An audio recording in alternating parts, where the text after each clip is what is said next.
Compounding itu ajaib. Modal saya sudah 2 kali lipat dan saya patuh 100% pada trading plan. Saya mengambil risiko 10% per trade sesuai aturan.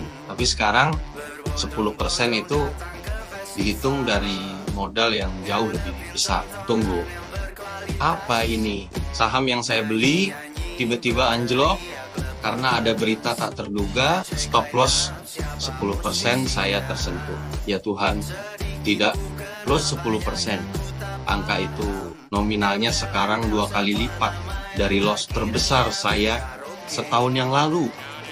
Dulu loss 10% rasanya biasa saja. Sekarang jumlah ini bisa untuk membayar sewa 3 bulan. Saya merasa seperti menghancurkan hasil compounding yang sudah susah payah saya bangun.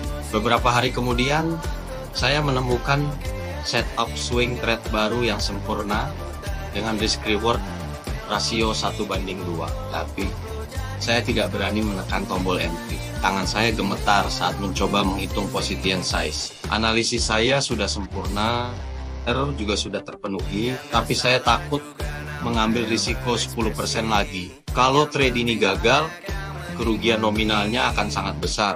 Haruskah saya mengurangi ukuran posisi? Tapi kalau saya kurangi, profitnya jadi kecil dan compounding saya melambat. Akhirnya, saya masuk dengan volume yang jauh lebih kecil daripada yang seharusnya. Saya melanggar plan saya bukan karena serakah, tapi karena takut. Saya tidak mau mengambil risiko 10% dari modal besar ini. Saya harus segera meminta saran Pak Alfian sebelum saya benar-benar menghancurkan trading plan saya karena ketakutan ini. Pak Alfian, saya patuh pada plan, tapi 10% loss sekarang secara uang rasanya terlalu besar. Saya jadi takut trading.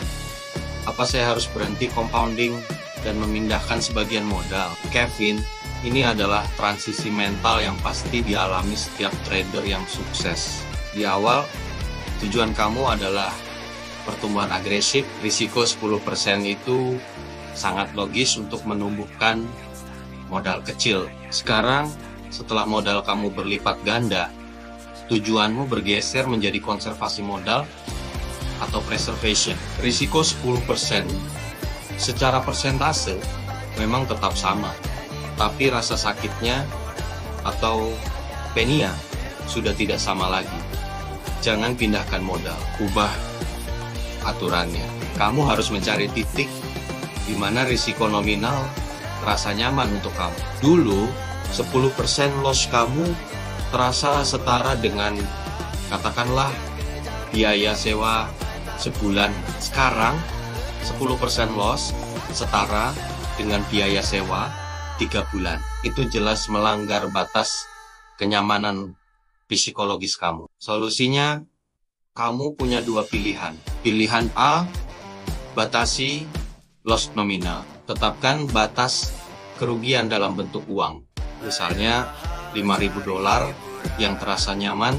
Nanti, seiring modal tumbuh, mungkin risiko 5% sudah mewakili $5.000 itu. Maka, turunkan persentase risiko ke 5% atau bahkan 3%. Agar kerugian nominal tetap di batas kenyamananmu. Pilihan B, pindahkan sebagian modal ke investasi undervalue. Gunakan keuntungan yang sudah terkumpul untuk memperkuat modal investasimu. Biarkan modal trading tetap di ukuran yang membuatmu nyaman, sementara kelebihan uangmu bekerja untuk jangka panjang di tempat lain.